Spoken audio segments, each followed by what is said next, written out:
अगर मंजू कुरैशी कल किते कोई इलैक्शन लड़दी है, तुसी मैनू कदी वोट ना पाउणा, मैनू वोट ना देना, पर कम से कम थोड़ी सपोर्ट करन दा हक तां दे दो।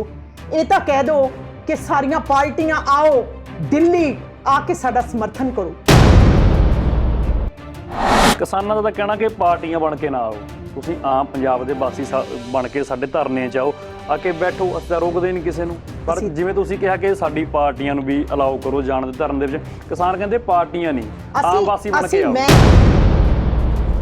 पार्टी दे नुमाइंदे जांदे ने, जे पार्टी दे नुमाइंदे उत्थे अपने लिए कोई क्रेडिट मंगदे ने फिर शिकवा करो, अदरवाइज तां सपोर्ट ते आ रहे ने, उन्हां दी सपोर्ट उन्हां दी लाओ।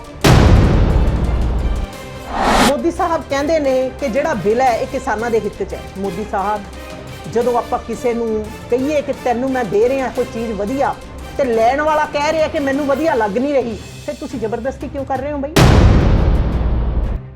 5 ਜੂਨ ਨੂੰ ਜੋ ਇਹ ਆਰਡੀਨੈਂਸ ਆਏ ਸੀ, ਜੋ ਰਾਸ਼ਟਰਪਤੀ ਦੇ ਸਾਈਨਾਂ ਤੋਂ ਬਾਅਦ ਕਾਨੂੰਨ ਬਣ ਗਏ ਨੇ, ਇਹਨੂੰ ਲੈ ਕੇ ਸ਼੍ਰੋਮਣੀ ਅਕਾਲੀ ਦਲ ਦਾ ਬੜਾ ਲੰਮਾ ਇੱਕ ਪੁਰਾਣਾ ਨਾਤਾ ਸੀ ਬੀਜੇਪੀ ਸਰਕਾਰ ਦੇ ਨਾਲ। ਹਰਸਿਮਰਤ ਕੌਰ ਬਾਦਲ ਨੂੰ ਅਸਤੀਫਾ ਦੇਣਾ ਪਿਆ, ਤੁਹਾਨੂੰ ਐਨਡੀਏ ਦੇ ਵਿੱਚੋਂ ਬਾਹਰ ਆਉਣਾ ਪਿਆ। बिना शर्त अज तक बीजेपी दे नाल असी लोग चलते रहे हैं। बादल साहब ने जो भी समर्थन किया बीजेपी का, किसी विदाउट एनी इंटरस्ट, उन्होंने कदे कुछ मंगिया ही नहीं कि सानू ये दो तो असी तुहाडे नाल आ।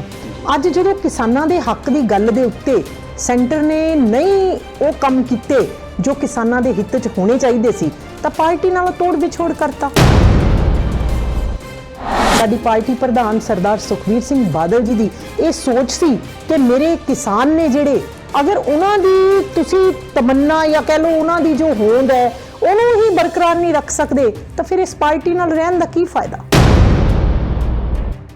ये नहीं सोचना चाहिए मेरी पार्टी की है, मेरी जात की है, मेरा धर्म की है। मोरली कतार च खड़ के किसानां दा समर्थन हर बंदे नूं अज दिल्ली जाके करना चाहिए। जो ये केंद्र सरकार ने एक अड़ियल रवैया अपनाया होया, किसानां नाल पहलां भी 2 मीटिंगां हो चुकियां ने। जदों दिल्ली किसान उत्थे धरने ते ने, उस तो बाद फिर एक बीते कल मीटिंग हुई है, वो मीटिंग भी बेसिट्टा रही। मोदी साहब नूं पूरे हिंदुस्तान ने मुहब्बत की, सारे धर्मां दे लोगां ने उन्हां नूं वोट दित्ती, वो देश के प्राइम मिनिस्टर बन गए। देश के प्राइम मिनिस्टर बन के वो ये गल भुल गए कि राजे की कोई जात नहीं हुंदी। बॉलीवुड तो कंगना ने रनौत ने ट्वीट किया कि जो ये सारी बजुर्ग माइयां ने धरने में शमूलियत कर रही ने लगातार। उन्हों का कहना है कि 100 रुपया लैके धरने दे विच इन्हां दी एंट्री होंदी है, इन्हां दी आमद है। तुसी गल करदे हो पंजाब दी औरतां दियां कि 100 रुपया लेके आ गईयां। कंगना ये भुल जा कि बॉम्बे च बैठ के फिल्मां बना रही है तू, और तेरा जो दिल करे तू वो बोल दवे। तेनू चैलेंज नाल कहनी है कि पंजाब दी धरती ते जिथे लगे धरना उत्थे आके बोल, उत्थे आके एक बार औरतां नू कह, मैं तेनू दसा फिर जवाब। अगर तेरी बांह भी फड़ ली ना पंजाब दी औरतां ने तो इन्हां तो बांह भी नहीं छड़ाई जानी। एक औरत है, मैनू शोभा नहीं दिंदा कि मैं तेरे खिलाफ कोई ऐसी शब्दावली बोला जो मेरे संस्कार मैनू इजाजत ना दिंदे होण। इस करके कंगना जी अपनी जवान नू लगाम दो। मोदी साहब साडी तुहाडे नाल कोई जाति दुश्मनी नहीं है, पर जो कुछ कर रहे हो ये गलत है, ये गलत है, ये गलत है। इहदा अंजाम गलत होएगा। अंजाम गलत जदों हुंदे ने, एहसास हुंदे ने, तां जिंदगियां खत्म हो जांदियां ने।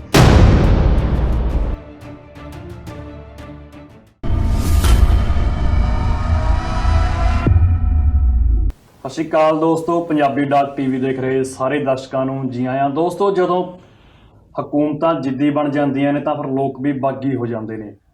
केंद्र दे विच बैठी वो बीजेपी की हुकूमत ने 3 कानून खेती नाल संबंधित पास किए, तां पंजाब की होंद नूं खतरा खड़ा हो गया। पंजाब के किसान लगातार सड़कों ते ने, रोडां ते ने। किसानां दी इक्को डिमांड है कि जो ये खेती कानून केंद्र ने साडे मत्थे मड़े ने, पंजाब दे उत्ते जबरदस्ती थोपे ने, केंद्र इन्हां कानूनां नूं वापस लवे।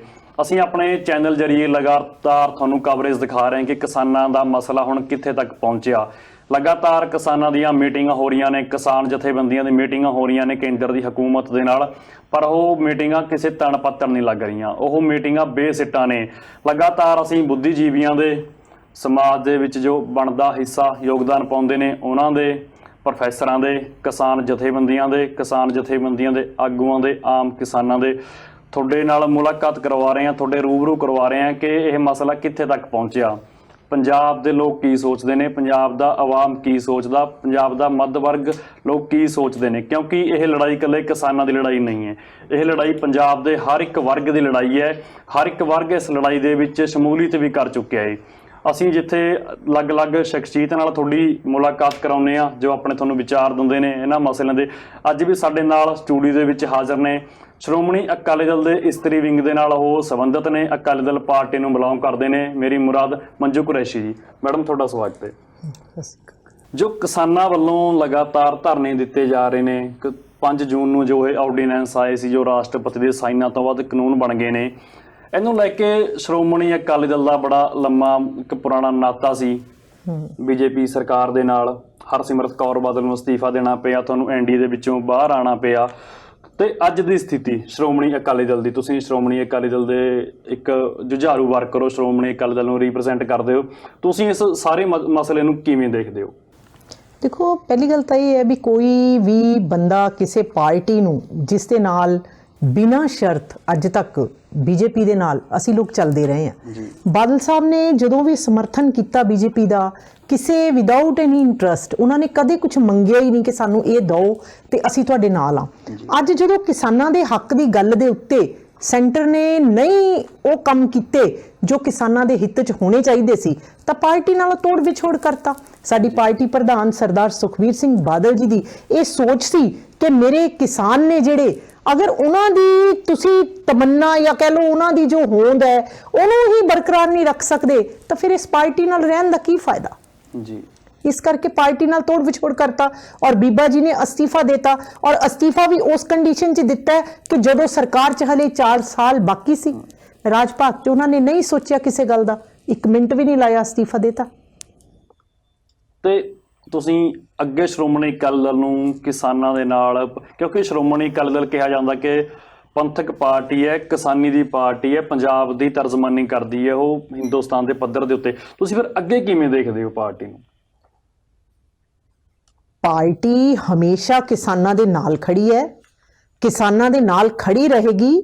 ਕਿਸਾਨ ਜਦੋਂ ਚਾਹਣ ਕਿਸੇ ਵੀ ਪਾਰਟੀ ਨੂੰ ਕਿਸਾਨਾਂ ਦੇ ਸਮਰਥਨ ਦੇ ਵਿੱਚ ਵਿਦਆਊਟ ਐਨੀ ਇੰਟਰਸਟ ਇੱਕ ਆਵਾਜ਼ ਦੇ ਉੱਤੇ ਚਲੇ ਜਾਣਾ ਚਾਹੀਦਾ ਹੈ।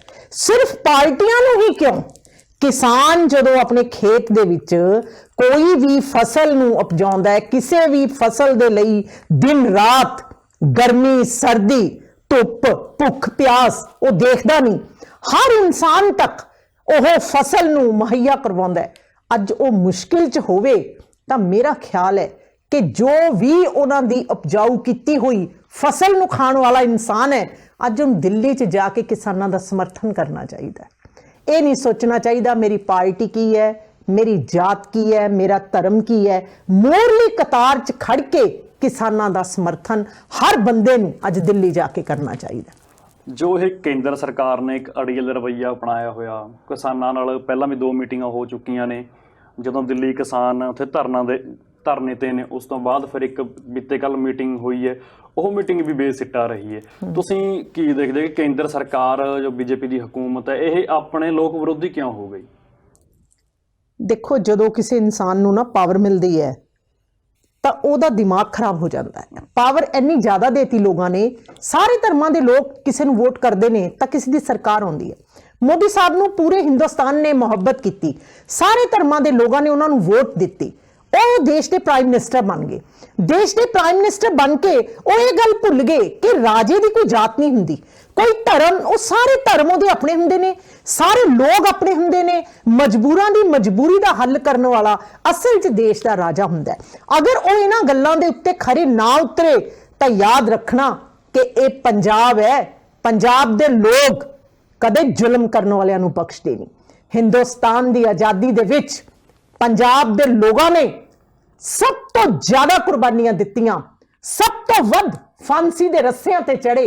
ਇਹ ਪੰਜਾਬ ਉਹ ਹੈ ਕਿ ਜਿੱਥੇ ਦੇ ਲੋਕ ਜ਼ੁਲਮ ਦੇ ਖਿਲਾਫ ਜਦੋਂ ਬੋਲਦੇ ਨੇ ਹੱਕ ਔਰ ਸੱਚ ਦੀ ਗੱਲ ਲਈ ਲੜਦੇ ਨੇ, ਇਹ ਕਦੇ ਇਹ ਨਹੀਂ ਦੇਖਦੇ ਕਿ ਅਸੀਂ ਕਿਸ ਦੀ ਇਮਦਾਦ 'ਚ ਜਾ ਰਹੇ ਹਾਂ, ਕਿਸ ਦੀ ਮਦਦ ਕਰ ਰਹੇ ਹਾਂ। ਇਹ ਬੇਕਸੂਰਾਂ ਦੇ ਹੱਕ 'ਚ ਸਭ ਤੋਂ ਮੂਹਰਲੀ ਕਤਾਰ 'ਚ ਲੱਗ ਕੇ ਖੜ ਜਾਂਦੇ ਨੇ। ਅੱਜ ਇਹਨਾਂ ਤੇ ਜੋ ਲੋਕ ਜ਼ੁਲਮ ਕਰਦੇ ਨੇ, ਇਹਨਾਂ ਦੀਆਂ ਸਰਕਾਰਾਂ ਤਹਿਸ਼ ਨਹਿਸ਼ ਵਕਤ ਨੇ ਕਰ ਦੇਣੀਆਂ ਨੇ। ਹਰ ਵਰਗ ਕਿਸਾਨਾਂ ਦੀ ਸਪੋਰਟ ਦੇ ਮਦਦ ਦੇ ਵਿੱਚ ਹੈ। ਇੱਕ ਬਾਲੀਵੁੱਡ ਤੋਂ ਕੰਗਨਾ ਨੇ, ਰਣੌਤ ਨੇ ਟਵੀਟ ਕੀਤਾ ਕਿ ਜੋ ਇਹ ਸਾਡੀ ਬਜ਼ੁਰਗ ਮਾਈਆਂ ਨੇ ਧਰਨੇ ਦੇ ਵਿੱਚ ਸ਼ਮੂਲੀਅਤ ਕਰ ਰਹੀਆਂ ਨੇ ਲਗਾਤਾਰ, ਉਹਨਾਂ ਦਾ ਕਹਿਣਾ ਹੈ ਕਿ ਇਹ 100 ਰੁਪਈਆ ਲੈ ਕੇ ਧਰਨੇ ਦੇ ਵਿੱਚ ਇਹਨਾਂ ਦੀ ਐਂਟਰੀ ਹੁੰਦੀ ਹੈ, ਇਹਨਾਂ ਦੀ ਆਮਦ ਹੈ। ਕੰਗਨਾ ਰਾਣਤ ਜਿਹੜੇ ਹੈਗੇ ਨੇ ਇੱਕ ਹੀਰੋਇਨ ਨੇ, ਉਹ ਸਿਆਸਤ 'ਚ ਆ ਗਏ ਦਿਲ ਲੱਗੀ ਲਈ। ਉਹਨਾਂ ਨੂੰ ਸਿਆਸਤ ਦੀ ABC ਵੀ ਪਤਾ ਨਹੀਂ। ਕੰਗਨਾ ਜੀ, ਕਦੇ ਸਿਆਸਤ ਦੇ ਬਾਰੇ ਜਾਣਦੇ ਹੋ ਕਿ ਸਿਆਸਤ ਹੈ ਕੀ? ਜਦੋਂ ਤੁਹਾਨੂੰ ਸਿਆਸਤ ਦੀ ABC ਹੀ ਨਹੀਂ ਪਤਾ ਤਾਂ ਮੈਂ ਤੁਹਾਨੂੰ ਐਪਲ ਦੇ ਸਪੈਲਿੰਗ ਪੁੱਛੂੰਗੀ ਤਾਂ ਤੁਸੀਂ ਕਿਵੇਂ ਦੱਸੋਗੇ? ਤੁਸੀਂ ਗੱਲ ਕਰਦੇ ਹੋ ਪੰਜਾਬ ਦੀਆਂ ਔਰਤਾਂ ਦੀਆਂ ਕਿ 100 ਰੁਪਏ ਲੈ ਕੇ ਆ ਗਈਆਂ। ਕੰਗਣਾ, ਇਹ ਭੁੱਲ ਜਾ ਕਿ ਬੰਬੇ 'ਚ ਬੈਠ ਕੇ ਫਿਲਮਾਂ ਬਣਾ ਰਹੀ ਹੈ ਤੂੰ, ਔਰ ਤੇਰਾ ਜੋ ਦਿਲ ਕਰੇ ਤੂੰ ਉਹ ਬੋਲ ਦਵੇਂ। ਤੈਨੂੰ ਚੈਲੰਜ ਨਾਲ ਕਹਿੰਨੀ ਹੈ ਕਿ ਪੰਜਾਬ ਦੀ ਧਰਤੀ ਤੇ ਜਿੱਥੇ ਲੱਗਿਆ ਧਰਨਾ, ਉੱਥੇ ਆ ਕੇ ਬੋਲ, ਉੱਥੇ ਆ ਕੇ ਇੱਕ ਵਾਰ ਔਰਤਾਂ ਨੂੰ ਕਹਿ, ਮੈਂ ਤੈਨੂੰ ਦੱਸਾਂ ਫਿਰ ਜਵਾਬ। ਅਗਰ ਤੇਰੀ ਬਾਂਹ ਵੀ ਫੜ ਲਈ ਨਾ ਪੰਜਾਬ ਦੀਆਂ ਔਰਤਾਂ ਨੇ ਤੇ ਤੂੰ ਇਹਨਾਂ ਤੋਂ ਬਾਂਹ ਵੀ ਨਹੀਂ ਛੜਾਈ ਜਾਣੀ। ਇਸ ਕਰਕੇ ਸੋਚ ਸਮਝ ਕੇ ਪੰਗਾ ਲਈ। ਪੰਜਾਬ ਦੀਆਂ ਔਰਤਾਂ ਨੇਕ ਸ਼ਰੀਫ, ਇਹਨਾਂ ਦੀ ਕੁੱਖ ਤੋਂ ਦੇਵੀ ਦੇਵਤਿਆਂ ਨੇ ਜਨਮ ਲਿਆ, ਇਹਨਾਂ ਦੀ ਕੁੱਖ ਤੋਂ ਭਗਤ ਸਿੰਘ ਜਨਮਿਆ, ਉਦਮ ਸਿੰਘ ਜਨਮਿਆ। ਇਹ ਫਾਂਸੀਆਂ ਦੇ ਰੱਸੇ ਚੁੰਮ ਕੇ ਹਿੰਦੁਸਤਾਨ ਨੂੰ ਆਜ਼ਾਦ ਕਰਾਉਣ ਵਾਲੇ, ਪੈਦਾ ਕਰਨ ਵਾਲੀਆਂ ਔਰਤਾਂ ਨੇ।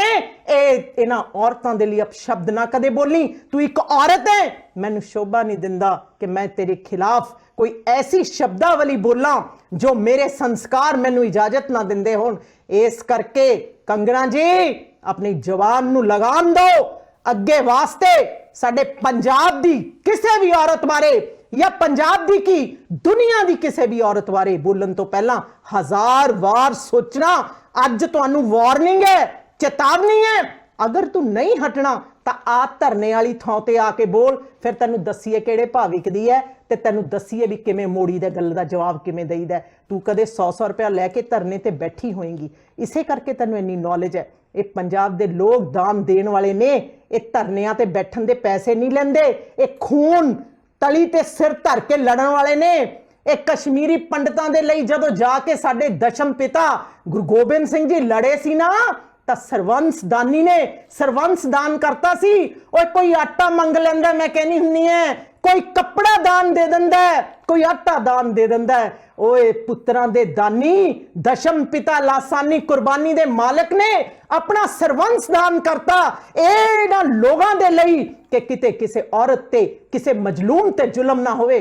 ਅੱਜ ਤੁਸੀਂ ਲੋਕ ਗੱਲਾਂ ਕਰਦੇ ਹੋ, ਅੱਜ ਤੁਸੀਂ ਲੋਕ ਬੇਕਸੂਰਾਂ ਦੇ ਜਿਵੇਂ ਕਹਿੰਦੇ ਨਹੱਥੇ ਲੋਕਾਂ ਦੇ ਲਈ ਉਹ ਸ਼ਬਦ ਬੋਲ ਰਹੇ ਹੋ ਜੋ ਇੱਕ ਹੱਦ ਤੋਂ ਪਰੇ ਜਾ ਰਹੇ ਨੇ। ਲਮਹੋਂ ਨੇ ਖਤਾ ਕੀ ਥੀ, ਸदियों ने सजा पाई। ऐसा ना होए कि किते थोड़े लम्हे इतिहास दे पन्नियां ते ऐसी सजा पाउण कि जिस नूं दुनिया तरा तरा करे। सजा ये नहीं हुंदी कि किस दा कत्ल कर दो। वक्त आने पे बताएंगे तुझे ए आसमां, हम अभी से क्या बताएं क्या हमारे दिल में है। सरफरोशी की तमन्ना अब हमारे दिल में है, देखना है जोर कितना बाजुए कातिल में है। अगर ना समझे ना अपनियां जुबानां नूं लगाम दित्ती ਤਾਂ ਤੁਹਾਡੇ ਹਸ਼ਰ ਬੜੇ ਮਾੜੇ ਹੋਣਗੇ। ਰਾਜ ਭਾਗ ਤੁਹਾਡੇ ਕੋਲ ਰਹਿਣ ਨਹੀਂ ਦੇਣੇ। ਇਹ ਉਹ ਲੋਕ ਨੇ ਜੋ ਰੋਟੀ ਹੱਥ ਤੇ ਧਰ ਕੇ ਹੱਕ ਹਲਾਲ ਦੀ ਖਾ ਕੇ ਸੱਚ ਔਰ ਹੱਕ ਦੀ ਗੱਲ ਕਰਦੇ ਨੇ। ਇਹਨਾਂ ਔਰਤਾਂ ਲਈ, ਇਹਨਾਂ ਕਿਸਾਨਾਂ ਲਈ ਅਗਰ ਕੋਈ ਆਵਾਜ਼ ਗਲਤ ਉਠਾਏਗਾ ਤਾਂ ਮੈਂ ਮੰਜੂ ਕੁਰੈਸ਼ੀ ਸਭ ਤੋਂ ਅੱਗੇ ਆ ਕੇ ਇੱਕ ਚਿੜੀ ਦੀ ਤਰ੍ਹਾਂ, ਕਿ ਜਿਵੇਂ ਕਿਸੇ ਨੇ ਕਿਹਾ ਕਿ ਕਿਸੇ ਜੰਗਲ ਨੂੰ ਅੱਗ ਲੱਗ ਗਈ, ਕਿ ਚਿੜੀ ਚੁੰਝ 'ਚ ਪਾਣੀ ਭਰੇ ਔਰ ਜੰਗਲ ਦੀ ਅੱਗ ਬੁਝਾਵੇ। ਕਿਸੇ ਨੇ ਕਿਹਾ ਚਿੜੀ ਤੇਰੇ ਪਾਣੀ ਦੇ ਨਾਲ ਜੰਗਲ ਦੀ ਅੱਗ ਨਹੀਂ ਬੁਝਣੀ।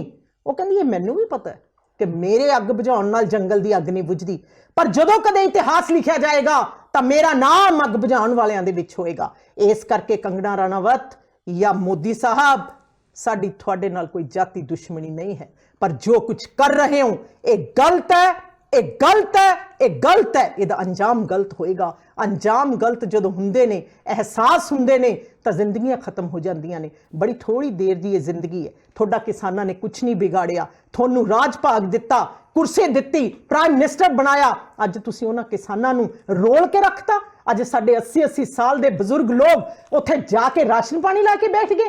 ਬਜ਼ੁਰਗ ਔਰਤਾਂ ਕੁੱਬੀਆਂ ਹੋ ਕੇ ਤੁਰ ਰਹੀਆਂ ਨੇ, ਉੱਥੇ ਜਾ ਕੇ ਬੈਠ ਰਹੀਆਂ ਨੇ। ਕੀ ਉਹਨਾਂ ਦੇ ਘਰ ਪਰਿਵਾਰ ਜਾ ਕੇ ਦੇਖੋ, ਰੱਜਦੇ ਖਾਂਦੇ ਲੋਕ ਨੇ। ਉੱਥੇ ਤੁਸੀਂ ਕਹਿ ਰਹੇ ਹੋ ਕਿ ਉਹ ਤੁਹਾਡੀ ਉਹ ਕੰਗਣਾ ਕਹਿ ਰਹੀ ਹੈ ਕਿ ਜੀ ਉਹ 100 ਰੁਪਇਆ। ਐਸੀਆਂ ਔਰਤਾਂ ਨੂੰ ਤੁਸੀਂ ਜ਼ੁਬਾਨ ਨੂੰ ਲਗਾਮ ਕਿਉਂ ਨਹੀਂ ਪਾਉਂਦੇ? ਇਹਨਾਂ ਨੂੰ ਕਿਉਂ ਨਹੀਂ ਦੱਸਦੇ ਕਿ ਪੰਜਾਬ ਦੀ ਧਰਤੀ ਕੀ ਧਰਤੀ ਹੈ, ਉਹ ਕੈਸੇ ਲੋਕ ਨੇ, ਉਹ ਮੁਹੱਬਤ ਦਾ ਇੱਕ ਮੁਜੱਸਮਾ ਨੇ, ਉਹ ਲੋਕਾਂ ਨੂੰ ਪੈਗਾਮ ਦਿੰਦੇ ਨੇ ਕੁਰਬਾਨੀ ਦਾ। ਉਹਨਾਂ ਲੋਕਾਂ ਲਈ ਇਹ ਜ਼ੁਬਾਨ ਤੋਂ ਲਫ਼ਜ਼ ਕੱਢਣ ਤੋਂ ਪਹਿਲਾਂ 1000 ਵਾਰ ਸੋਚ ਬੀਬੀ, ਨਹੀਂ ਤਾਂ ਤੈਨੂੰ ਬੋਲਣਾ ਸਿਖਾ ਦਾਂਗੇ। ਜਿਹੜੇ ਇਹੋ ਜਿਹੇ ਲੋਕ ਨੇ ਟਿੱਪਣੀਆਂ ਕਰਦੇ ਨੇ, ਕੀ ਫਿਰ ਇਹ ਪੰਜਾਬ ਦਾ ਇਤਿਹਾਸ ਨਹੀਂ ਜਾਣਦੇ? ਜੇ ਇਤਿਹਾਸ ਜਾਣਦੇ ਹੋਣ ਤਾਂ ਸ਼ਾਇਦ ਇਸ ਤਰ੍ਹਾਂ ਨਾ ਬੋਲਣ। ਸਿਰਫ ਫਿਲਮਾਂ ਦੇ ਵਿੱਚ ਝਾਂਸੀ ਦੀ ਰਾਣੀ ਦਾ ਰੋਲ ਕਰਨ ਨਾਲ ਕੋਈ ਔਰਤ ਝਾਂਸੀ ਦੀ ਰਾਣੀ ਨਹੀਂ ਬਣਦੀ। ਝਾਂਸੀ ਦੀ ਰਾਣੀ ਦੀ ਕੁਰਬਾਨੀ, ਇਤਿਹਾਸ, ਦੁਨੀਆ ਦੇ ਵਾਸਤੇ ਲੜਨ ਦੀ ਉਹਦੀ ਇੱਕ ਜਜ਼ਬਾ, ਉਸ ਨੂੰ ਤਾਂ ਉਸਨੇ ਸ਼ਾਇਦ ਦੇਖਿਆ ਹੀ ਨਹੀਂ। ਇੱਕ ਆਏ, पढ़ के एक रोल करता और कहा लिया कि मैंने रोल किया। आके देखे पंजाब की धरती ते हर घर दे विच उन्हें एक झांसी दी रानी मिलेगी। पंजाब संघर्ष के राह ते है कि हाकमां नूं कोई फर्क नहीं पैंदा हैगा। हाकमां नूं फर्क बहुत पैंदा है, पर कुछ लोग शायद ये समझते ने कि एक ऐसी चीज बना दो। मैं तमाम किसान वीरां नूं एक मैसेज देना चाहनी है कि जिस रस्ते ते तुसी चल रहे हो उस दा दर्द साडे सीने च है।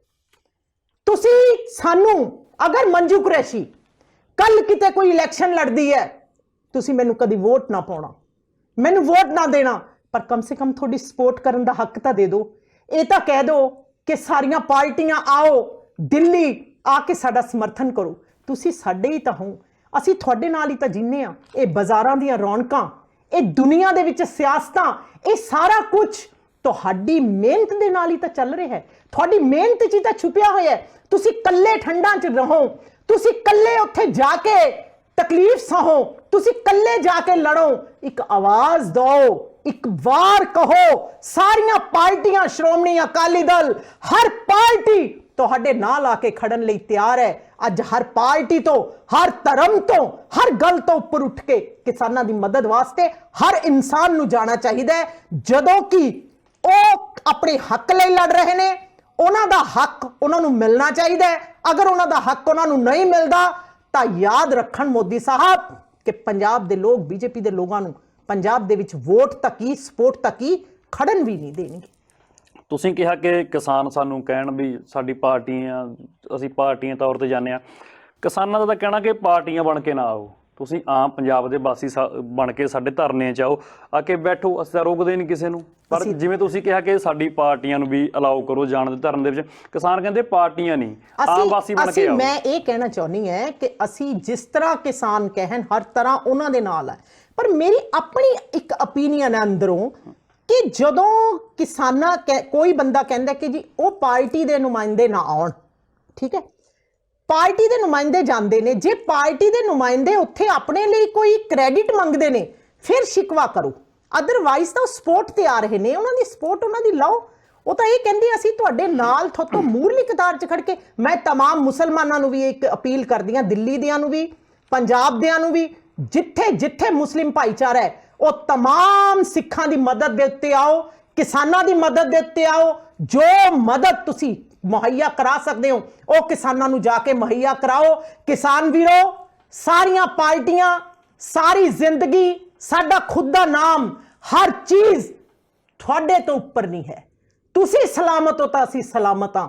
ਮੈਂ ਦੁਆ ਕਰਦੀ ਹਾਂ ਕਿ ਖੁਦਾ ਦਸ਼ਮ ਪਿਤਾ ਬੜੀ ਜਲਦੀ ਤੁਹਾਡੀ ਜਿੱਤ ਕਰੇ और तुसी सारे बिलों नूं वापस करा के बड़ी इज्जत और आबरू दे नाल पंजाब आओ और असी थोड़ा इस्तकबाल करिए। अपना प्यार मोहब्बत पंजाब, साडे किसान उवें वसदे रहन, उसे तरह खुश रहन और मोदी साहब नूं इह समझ आ जावे कि नहीं मैं गलत सी, मैं किसानां नाल। मोदी साहब कहंदे ने कि जिहड़ा बिल है इह किसानां दे हित च है। मोदी साहब जदों आपां किसे नूं कहिए कि तैनूं मैं दे रिहा कोई चीज़ वधिया ते लैण वाला कह रहा कि मैनू वधिया लग नहीं रही, फिर तुसी जबरदस्ती क्यों कर रहे हो बई? ਜਦੋਂ ਉਹ ਲੈਣ ਵਾਲੇ ਕਹਿੰਦੇ ਸਾਨੂੰ ਤੇਰਾ ਬਿੱਲ ਪਸੰਦ ਨਹੀਂ, ਤੁਸੀਂ ਬਿੱਲ ਨੂੰ ਕਿਉਂ ਨਹੀਂ ਵਾਪਸ ਲੈਂਦੇ? ਕਿਉਂ ਤੁਸੀਂ ਜਿੱਦ ਕਰ ਰਹੇ ਹੋ? ਤੁਸੀਂ ਮਤਲਬ ਆਪਣੇ ਆਪ ਹੀ ਕਹਿ ਰਹੇ ਹੋ ਕਿ ਇਹ ਚੀਜ਼ ਬਹੁਤ ਵਧੀਆ। ਅਸੀਂ ਤੁਹਾਨੂੰ ਕਹਿ ਦਿੰਨੇ ਆ ਕਿ ਜੀ ਤੁਹਾਡੀ ਸਰਕਾਰ ਵਧੀਆ ਨਹੀਂ ਹੈ, ਅਸੀਂ ਬਹੁਤ ਵਧੀਆ, ਤੁਸੀਂ ਸਰਕਾਰ ਤੋਂ ਅਸਤੀਫਾ ਦੇ ਦਿਓ। ਤੁਸੀਂ ਦਿਓਗੇ? ਨਹੀਂ ਦਿੰਦੇ ਨਾ। ਇਸੇ ਤਰ੍ਹਾਂ ਕਿਸਾਨਾਂ ਨੂੰ ਵੀ ਇਹ ਬਿੱਲ ਪਸੰਦ ਨਹੀਂ, ਇਹਨੂੰ ਵਾਪਸ ਲਾਓ। ਜਦ ਤੱਕ ਤੁਸੀਂ ਵਾਪਸ ਨਹੀਂ ਲਾਓਗੇ ਤੇ ਦਿੱਲੀ ਚੋਂ ਕਿਸਾਨ ਨਹੀਂ ਹਿਲਦੇ। ਇਹ ਤੁਹਾਨੂੰ ਚੈਲੰਜ ਹੈ। ਕਿਸਾਨਾਂ ਦੀ ਤਾਂ ਇੱਕੋ ਡਿਮਾਂਡ ਹੈ ਕਿ ਜੋ ਖੇਤੀ ਕਾਨੂੰਨ ਪਾਸ ਕੀਤੇ ਨੇ ਕੇਂਦਰ ਦੀ ਹਕੂਮਤ ਨੇ ਉਹ ਰੱਦ ਕੀਤੇ ਜਾਣ, ਤੇ ਹਕੂਮਤ ਵੱਲੋਂ, ਸੈਂਟਰ ਦੀ ਬੀਜੇਪੀ ਸਰਕਾਰ ਵੱਲੋਂ ਬਾਰ-ਬਾਰ ਇਹ ਕਹਿਣਾ ਕਿ ਇਹ ਲੋਕ ਪੱਖੀ ਨੇ, ਕਿਸਾਨ ਪੱਖੀ ਨੇ, ਅਸੀਂ ਵਾਪਸ ਨਹੀਂ ਲੈਂਦੇ ਹੈਗੇ। ਤੇ ਫਿਰ ਦਿੱਲੀ ਦੇ ਬਾਰਡਰ ਤੇ ਵੀ ਹੁਣ ਮਾਹੌਲ ਗਰਮ ਹੈ। ਸਰਕਾਰ ਤੁਹਾਡੀ ਭਾਈਵਾਲੀ ਰਹੀ ਹੈ ਬੀਜੇਪੀ ਨਾਲ, ਅਕਾਲੀ ਦਲ ਦੀ ਸਰਕਾਰ ਕਿਹੜੇ ਹੱਥ ਕੰਡੇ ਅਪਣਾ ਸਕਦੀ ਹੈ, ਕਿੰਨੇ ਕੁ ਸਖਤਾਈ ਕਰ ਸਕਦੀ ਹੈ? ਦੇਖੋ, ਸਰਕਾਰ ਨੇ ਜਿਹੜੀ ਸਖਤਾਈ ਕਰ ਲਈ, ਇਹਦੇ ਚੋਂ ਦੋ ਚੀਜ਼ਾਂ ਨਿਕਲ ਕੇ ਆਈਆਂ। ਕਿਉਂਕਿ ਉੱਥੇ ਜਿਹੜੇ ਲੋਕ ਕਹਿੰਦੇ ਸੀ ਕਿ ਵੀ ਪੰਜਾਬ ਦੇ ਲੋਕ ਤਾਂ ਨਸ਼ਾ ਕਰਦੇ ਨੇ, ਇਹ ਤਾਂ ਪਤਾ ਨਹੀਂ ਕੀ ਖਾਂਦੇ ਨੇ, ਕੀ ਪੀਂਦੇ ਨੇ, ਉਹਨਾਂ ਨੂੰ ਅੱਜ ਦੁਨੀਆ ਨੂੰ ਇਹ ਪਤਾ ਲੱਗ ਗਿਆ ਕਿ ਪੰਜਾਬ ਦੇ ਲੋਕ ਤਾਂ ਜਿੰਦਾ ਦਿਲ ਨੇ, ਪੱਥਰ ਪਰੇ ਕਰ ਸਕਦੇ ਨੇ, ਪਾਣੀ ਦੀਆਂ ਬਰਛਾਰਾਂ ਸਹਿ ਸਕਦੇ ਨੇ, ਤਕਲੀਫਾਂ ਨਾਲ ਲੜ ਸਕਦੇ ਨੇ, ਭੁੱਖ ਨਾਲ ਲੜ ਸਕਦੇ ਨੇ। ਪੰਜਾਬ ਦੇ ਆਦਮੀ ਤਾਂ ਆਦਮੀ, ਪੰਜਾਬ ਦੀਆਂ ਔਰਤਾਂ ਬੜੀਆਂ ਦਲੇਰ ਨੇ, ਜਾ ਕੇ ਬੈਠੀਆਂ ਨੇ। ਇਸ ਕਰਕੇ ਜਦ ਤੱਕ ਬਿੱਲ ਵਾਪਸ ਨਹੀਂ ਹੋਣਗੇ, ਪੰਜਾਬ ਦੇ ਕਿਸਾਨ ਚੁੱਪ ਕਰਕੇ ਨਹੀਂ ਬੈਠਣਗੇ। ਔਰ ਮੈਂ तमाम ਲੋਕਾਂ ਨੂੰ ਵੀ ਨਾਲ ਅਪੀਲ ਕਰੂੰਗੀ ਕਿ ਪੂਰੀ ਦੁਨੀਆ ਨੂੰ ਜਾ ਕੇ ਕਿਸਾਨਾਂ ਦਾ ਸਮਰਥਨ ਕਰਨਾ ਚਾਹੀਦਾ। ਹਕੂਮਤ ਜਦੋਂ ਕਾਬਜ਼ ਹੁੰਦੀ ਹੈ ਦਿੱਲੀ ਦੇ ਉੱਤੇ, ਸਰਕਾਰਾਂ ਕਾਬਜ਼ ਹੁੰਦੀਆਂ ਨੇ, ਤੁਸੀਂ ਦੇਸ਼ ਆਜ਼ਾਦੀ ਤੋਂ ਬਾਅਦ ਲਗਾਤਾਰ ਦੇਖ ਸਕਦੇ ਹੋ, ਚਾਹੇ ਪੰਜਾਬ ਦੇ ਪਾਣੀਆਂ ਤੇ ਡਾਕਾ ਮਾਰਨ ਦੀ ਗੱਲ ਹੋਵੇ, ਡਾਕਾ ਮਾਰਿਆ ਗਿਆ ਹੋਵੇ, ਪੰਜਾਬੀ ਸੂਬੇ ਲਈ ਸੰਘਰਸ਼ ਕਰਨਾ ਹੋਵੇ, ਫਿਰ 84 ਦੇ ਵਿੱਚ ਬੜਾ ਇੱਕ ਨਸੂਰ ਉਹ ਜ਼ਖਮ ਹੈ 84 ਜੋ ਹੁਣ ਤੱਕ ਰਿਸਦਾ ਆ ਰਿਹਾ, ਤੇ ਅੱਜ ਇਹ ਖੇਤੀ ਕਾਨੂੰਨ ਹੋ ਗਏ। ਬਾਰ-ਬਾਰ ਪੰਜਾਬ ਟਾਰਗੇਟ ਕਿਉਂ? गल तो ये है कि खुद ही को कर बुलंद इतना कि हर तदबीर से पहले खुदा बंदे से खुद पूछे कि बता तेरी रजा क्या है। एक जुलम दी जदों इंतहा हो जाती है ना, वो किते भी होए, 1984 च होई होवे, अज हो रही होवे, उहदा अंत और हशर माड़ा हुंदा है। माड़ा किस तरह हुंदा है? वो इस तरह माड़ा हुंदा है कि जिहड़ा राज भाग कई सदियां दे बाद कदे वक्त हुंदा सी, बीजेपी दा एक MP वाजपेयी साहब उत्थे सीगे जदों बहुत घट इन्हां दे MP जित के आउंदे हुंदे सीगे। वाजपेयी साहब एक बड़े काबिल, बड़े नेक, बड़े देवता, सारे धर्मां नूं मुहब्बत करने वाले हिंदुस्तान दे प्राइम मिनिस्टर सीगे। मोदी साहब दे विच इस चीज़ दी बहुत वड्डी कमी है कि वो सारे धर्मां नूं नाल लैके नहीं चलदे। उन्हां नूं लगदा है कि शायद सारे धर्मां नूं नाल लैके चलण नाल कोई ताकतवर ना हो जाए। उन्होंने ये नहीं पता कि ताकत देने वाली शक्ति कोई होर है। किस भुलेखे चों जिवें कहंदे हैं कि तू एक किसी गलत फहमी च है कि पंजाब दे लोगां दे नाल धक्का करके जबरन उन्हां दे उत्ते कोई बिल पास करके जबरन धक्के दे नाल सिंगी कुट के उन्हां तो कुछ मनवा लिया जाऊगा। Impossible, impossible. पंजाब दे लोग मिट सकते ने पर मिटा सकते ने, पर एक कदे नहीं हो सकता कि गलत बिलों की राखी करके कह दें, स्वीकार कर लैन कि सानू तेरे बिल मंजूर ने। हस्ती किवें मिटाउणगे? राज भाग खोलणगे, वोट नहीं उन्होंने कोई करेगा, सपोर्ट नहीं करेगा, राज चला जाएगा, राज चला जाएगा, दूसरा प्राइम मिनिस्टर आ जाएगा, दूसरा प्राइम मिनिस्टर आ जाएगा तो शायद किते ना किते इन्हां बिलों के उत्ते सोचण लई बेबस और मजबूर हो जाएगा। जेकर किसान जथेबंदियां कह दिंदियां ने कि पार्टियां आके साडे शमूलियत कर सकदियां ने, फिर तुसीं जाओगे धरने च? सब तो पहली मूरली कतार दे विच। फिर पंजाब दे वासी बन के नहीं तुसीं मुरली कतार च? पंजाब दे वासी बन के भी जाना चाहनी है, किसानां दे लई दिन रात जाना चाहनी है, उन्हां दे लई दुआ करना चाहनी है, उन्हां दे लई ये चाहनी है कि दिन रात उन्हां दे लई हक दी आवाज़ बुलंद कर रही हाँ। हर बंदा पंजाब दा जिथे तक जिस तरह की सपोर्ट हो सकती है उस तरह की सपोर्ट कर रहे हैं। पर मैं देख रहा सी टीवी ते कि अलग अलग पार्टियां दे पहुंचे ने और उन्होंने मेरा ख्याल है इस्तेकबाल भी किया जी। और असी भी अपने तमाम दिल्ली दे विच अज निजामुद्दीन औलिया ते मेरी गल हुई, उत्थे दे जिहड़े हैड ने उन्होंने रिक्वेस्ट की, वो कहते 5 तरीक तक उर्स चल रहे, असी उस तो बाद जाके किसान जथेबंदियां दे नाल खड़ांगे। और मैं तमाम मुसलमान जिहड़े मेरे आवाज़ सुन रहे हैं उन्होंने भी रिक्वेस्ट कर दी है कि किसान वीरां दे नाल मोढा जोड़ के खड़ो, इन्हां दा समर्थन करो। ये वो कौम है जिसने हमेशा जदों लंगर लाए ਕਦੇ ਇਹ ਨਹੀਂ ਦੇਖਿਆ ਕਿ ਕਿਸ ਧਰਮ ਦੇ ਲੋਕ ਉਹ ਲੰਗਰ ਖਾ ਕੇ ਜਾ ਰਹੇ ਨੇ। ਮੇਰੀ- ਕਿਤੇ ਮੁਸੀਬਤ ਹੋਵੇ ਤਾਂ ਸਿੱਖ ਕੌਮ ਸਭ ਤੋਂ ਪਹਿਲਾਂ ਪਹੁੰਚਦੀ ਹੈ, ਕਿਸਾਨ ਪਹੁੰਚਦੇ ਨੇ। ਅੱਜ ਸਭ ਦਾ ਫਰਜ਼ ਬਣਦਾ ਹੈ ਕਿ ਕਿਸਾਨਾਂ ਦੀ ਸਪੋਰਟ ਵਿਦਆਊਟ ਐਨੀ ਇੰਟਰਸਟ ਜਾ ਕੇ ਉਹਨਾਂ ਦੀ ਮਦਦ 'ਚ ਖੜ ਜਾਣਾ ਚਾਹੀਦਾ ਹੈ। ਮੇਰੀ ਗੱਲਬਾਤ ਹੋਈ ਸੀ ਕਿਸਾਨ ਜਥੇਬੰਦੀਆਂ ਦੇ ਆਗੂਆਂ ਦੇ ਨਾਲ, ਸਰਕਾਰਾਂ ਨੂੰ ਲੈ ਕੇ, ਰਵਾਇਤੀ ਪਾਰਟੀਆਂ ਨੂੰ ਲੈ ਕੇ, ਇਹਨਾਂ ਦੀ ਆਮਦ ਬਾਰੇ। ਉਹਨਾਂ ਨੇ ਮੈਨੂੰ ਇੱਕ ਸਵਾਲ ਕੀਤਾ। ਉਹ ਕਹਿੰਦੇ ਤੁਸੀਂ ਦੇਖੋ, ਜਦੋਂ ਅਸੀਂ ਦਿੱਲੀ ਜਾਣ ਦੇ ਨਾਕੇ ਤੋੜ ਰਹੇ ਸੀ ਤਾਂ ਸਾਡੇ ਬੱਚੇ ਅੱਗੇ ਸੀ, ਵਿਛਾੜਾ ਕੌਣ ਚੱਲ ਰਹੇ ਸੀ? ਸਾਡੇ ਬੱਚੇ। ਅਥਰੂ ਗੈਸ ਦੇ ਗੋਲੇ ਕੌਣ ਚੱਲ ਰਹੇ ਸੀ? ਸਾਡੇ ਬੱਚੇ। ਉਹ ਕਹਿੰਦੇ ਜੇਕਰ ਸਿਆਸੀ ਪਾਰਟੀਆਂ ਨੂੰ ਸਾਡੇ ਨਾਲ ਇੰਨੀ ਹਮਦਰਦੀ ਹੁੰਦੀ, ਉਹ ਕਹਿੰਦੇ ਦਿੱਲੀ ਆ ਜਾਣਗੇ। ਜੇਕਰ ਹਮਦਰਦੀ ਹੁੰਦੀ ਤਾਂ ਫਿਰ ਉੱਥੇ ਬੈਰੀਕੇਡ ਜਿਹੜੇ ਚੱਕ ਰਹੇ ਸੀ ਉਹਨਾਂ 'ਚ ਕੋਈ ਸਿਆਸੀ ਬੱਚਾ ਨਹੀਂ ਸੀ। ਅਥਰੂ ਗੈਸ ਜਿਨ੍ਹਾਂ ਨੇ ਝੱਲੇ ਉਹ ਸਾਡੇ ਬੱਚਿਆਂ ਨੇ ਝੱਲੇ, ਸਿਆਸੀ ਬੱਚਿਆਂ ਨੇ ਨਹੀਂ। ਕੀ ਫਿਰ ਬੈਰੀਗੇਟ ਤੋੜਨ ਲਈ ਨਹੀਂ ਸੀ ਆ ਸਕਦੇ? ਨਾਕੇ ਤੋੜਨ ਲਈ ਨਹੀਂ ਸੀ ਆ ਸਕਦੇ ਸਿਆਸੀ ਲੋਕ? ਇਹ ਉਦੋਂ ਹੀ ਕਿਉਂ ਪਹੁੰਚਦੇ ਨੇ ਜਦੋਂ ਸਭ ਇੱਕ ਮੁਕੰਮਲ ਤੌਰ 'ਤੇ ਪ੍ਰਬੰਧ ਕਰ ਲਏ ਜਾਂਦੇ ਨੇ, ਸਟੇਜ ਆ ਜਾਂਦੀ ਹੈ ਅਤੇ ਉੱਥੇ ਬੋਲਣ ਪਹੁੰਚਦੇ ਨੇ। ਜਦੋਂ ਸੰਘਰਸ਼ ਦਾ ਟਾਈਮ ਹੁੰਦਾ, ਗੋਲੀਆਂ ਖਾਣ ਦਾ ਟਾਈਮ ਹੁੰਦਾ, ਉਦੋਂ ਸਾਡੇ ਬੱਚਿਆਂ ਦੀ ਹਿੱਕਾਂ ਅੱਗੇ ਹੁੰਦੀਆਂ। ਨਹੀਂ, ਐਸਾ ਤਾਂ ਨਹੀਂ ਹੈ ਕਿ ਅਗਰ ਉਹਨਾਂ ਨੇ ਆਵਾਜ਼ ਮਾਰੀ ਹੋਵੇ ਤੇ ਕਿ ਨਹੀਂ ਜਾਓ। ਮੈਨੂੰ ਤਾਂ ਇਹ ਲੱਗਦਾ ਹੈ ਕਿ ਕਿਸਾਨਾਂ ਦੇ ਲਈ ਅੱਗੇ ਆ ਕੇ ਕੰਮ ਕਰਨ 'ਚ ਹਰ ਬੰਦੇ ਨੂੰ ਫਖਰ ਮਹਿਸੂਸ ਹੋਣਾ ਚਾਹੀਦਾ। ਹਰ ਇੱਕ ਨੂੰ ਜਾਣਾ ਚਾਹੀਦਾ। ਜੇ ਨਹੀਂ ਗਏ ਤਾਂ ਜਾਣਾ ਚਾਹੀਦਾ ਸੀ, ਹੁਣ ਵੀ ਜਾਣਾ ਚਾਹੀਦਾ। ਕਿਸਾਨਾਂ ਦੇ ਲਈ ਮੈਂ ਤਾਂ ਬਾਰ-ਬਾਰ ਰਿਪੀਟ ਕਰ ਰਹੀ ਹਾਂ, ਹਰ ਧਰਮ ਦੇ ਲੋਕਾਂ ਨੂੰ, ਹਰ ਜਾਤੀ ਧਰਮ ਦੇ ਲੋਕ, ਹਰ ਪਾਰਟੀ ਦੇ ਲੋਕ ਅੱਜ ਉਹਨਾਂ ਦੇ ਸਮਰਥਨ 'ਚ ਉੱਥੇ ਜਾਣ ਔਰ ਉੱਥੇ ਜਾ ਕੇ ਉਹਨਾਂ ਦੀ ਲੜਾਈ ਦੇ ਵਿੱਚ ਉਹਨਾਂ ਦਾ ਸਮਰਥਨ ਕਰਨ। ਸੋ ਸ਼ੁਕਰੀਆ ਮੈਡਮ, ਤੁਸੀਂ ਬਣੇ ਹੋਏ ਸੀ ਸਾਡੇ ਨਾਲ ਪੰਜਾਬੀ ਡਾਕ 'ਤੇ। ਤੁਹਾਡਾ ਵੀ ਬੇਹੱਦ ਸ਼ੁਕਰੀਆ। ਇਹ ਸਨ ਸਾਡੇ ਨਾਲ ਮੰਜੂ ਕੁਰੈਸ਼ੀ ਜੀ, ਜਿਨ੍ਹਾਂ ਨੇ ਤੁਹਾਨੂੰ ਬੜੇ ਬੇਬਾਕ ਤਰੀਕੇ ਨਾਲ ਗੱਲਾਂ ਦੱਸੀਆਂ ਕਿ ਕਿਸਾਨੀ ਸੰਘਰਸ਼ ਅਸੀਂ ਜਿੱਤ ਪ੍ਰਾਪਤ ਕਰਾਂਗੇ। ਇਹਨਾਂ ਨੇ ਕੰਗਣਾ ਰਣੌਤ ਨੂੰ ਲੈ ਕੇ ਵੀ ਬੜੀ ਖੁੱਲ੍ਹ ਕੇ ਗੱਲਾਂ ਕੀਤੀਆਂ ਕਿ ਉਹ ਲੋਕ ਪੰਜਾਬ ਦਾ ਇਤਿਹਾਸ ਨਹੀਂ ਜਾਣਦੇ ਹੈਗੇ। ਇਸੇ ਕਰਕੇ ਉਹ ਗੱਲ-ਗੱਲ 'ਤੇ ਸਾਨੂੰ ਟਾਰਗੇਟ ਕਰਦੇ ਨੇ, ਸਾਨੂੰ ਭੰਡਦੇ ਨੇ, ਸਾਨੂੰ ਨਿੰਦਦੇ ਨੇ। ਦੇਖਣ ਵਾਲਾ ਹੋਵੇ ਕਿ ਕਿਸਾਨ ਡਟੇ ਹੋਏ ਨੇ ਧਰਨਿਆਂ ਦੇ ਵਿੱਚ। 3 ਮੀਟਿੰਗਾਂ ਬੇਸਿੱਟਾ ਰਹਿ ਚੁੱਕੀਆਂ ਨੇ ਕਿਸਾਨਾਂ ਦੀਆਂ ਕੇਂਦਰ ਦੀ ਹਕੂਮਤ ਦੇ ਨਾਲ। ਇੱਕ ਦਿਨ ਛੱਡ ਕੇ ਫਿਰ ਮੀਟਿੰਗ ਹੈ। ਉਸ ਮੀਟਿੰਗ ਦੇ ਵਿੱਚ ਦੇਖਣ ਵਾਲਾ ਹੋਊਗਾ ਕਿ ਬੀਜੇਪੀ ਸਰਕਾਰ ਝੁਕਦੀ ਏ ਜਾਂ ਫਿਰ ਕਿਸਾਨ ਜੋ ਇੱਕੋ ਗੱਲ ਨੂੰ ਅੜੇ ਹੋਏ ਨੇ ਕਿ ਸਾਨੂੰ ਸੋਧਾਂ ਵੀ ਮਨਜ਼ੂਰ ਨਹੀਂ, ਜੋ ਇਹ ਕਾਨੂੰਨ ਨੇ ਇਹ ਕਾਨੂੰਨ ਰੱਦ ਕੀਤੇ ਜਾਣ। ਲਗਾਤਾਰ ਅਸੀਂ ਅਪਡੇਟ ਆਪਣੇ ਚੈਨਲਾਂ ਜ਼ਰੀਏ ਤੁਹਾਨੂੰ ਦੇ ਰਹੇ ਹਾਂ। ਅੱਗੇ ਕੀ ਬਣਦਾ, ਕਿਸਾਨੀ ਸੰਘਰਸ਼ ਕਿਹੜੇ ਮੋੜ ਵੱਲ ਜਾਂਦਾ, ਲਗਾਤਾਰ ਅਸੀਂ ਤੁਹਾਡੇ ਨਾਲ ਸਾਂਝਾ ਕਰਦੇ ਰਹਾਂਗੇ। ਤੁਸੀਂ ਬਣੇ ਹੋ ਸਾਡੇ ਨਾਲ ਪੰਜਾਬੀ ਟਾਕ 'ਤੇ।